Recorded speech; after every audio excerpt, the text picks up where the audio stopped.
Thank you, Mr. Speaker. Good afternoon, colleagues. I'd like to thank my colleague from Silicon Valley for introducing this bill. I stand as a proud co-author. I would like to commend him for his work to facilitate conversations between the LGBT community and Christian leaders in order to develop this resolution. You know, I'm sure that many of us celebrated Pride Month by participating in local parades.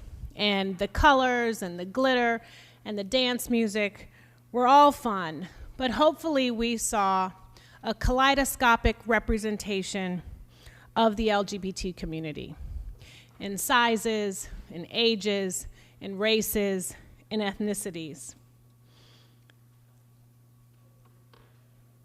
And probably we saw hope, love, sadness, strength, resilience, and determination in their eyes. You know, last year, one of the very first votes that I took on this floor was on conversion therapy. And I hadn't been here that long. And I was actually aghast that this was something that we were still talking about. And I remember sharing this at Beth Shaim, a local synagogue in my community. It is the first LGBTQ synagogue founded in the world. I shared this with members in attendance and was returned with sadness and gasps that this, in fact, was something that we were still talking about. As we continue to grapple with access to health care, we know that the Catholic Church is now starting to operate more and more hospitals. That is great because that is talking about having greater access to care. But we also know that with operating those hospitals, they will be sharing a very prescriptive value system that has been restrictive towards and biased against women and members of the LGBT community.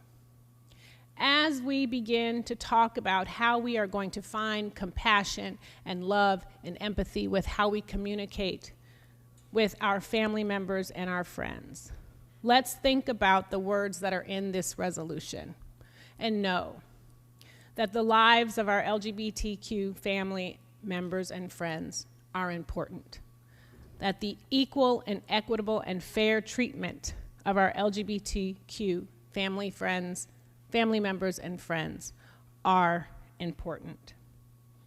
And let's not just celebrate on a day and then go on about our business, sharing shame, intolerance, and resentment.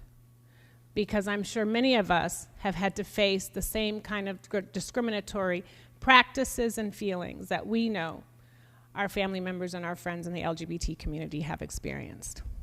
I want to share that my cousin Buzzy, long ago, he was a flight attendant and lived in San Francisco, and he was gay. And I didn't know he was gay because I was too little and I didn't care about that. But what I did notice was that every time he came around, all of the women in my family would rush to make sure that he had what he needed, would embrace him, would hang with him, and would make sure that he had the love and support that he needed. And what I realized later on was it was because he was gay. And he had been erased from our family tree by his father, someone who did not understand what it meant to have and love a black son. Buzzy died years later from complications of AIDS, but he also died of a broken heart. And that is what this resolution and what Pride Month fights against. So as a cis woman, as an ally to the LGBT community, and as a member of the California Legislative Black Caucus, I urge an aye vote on ACR 99.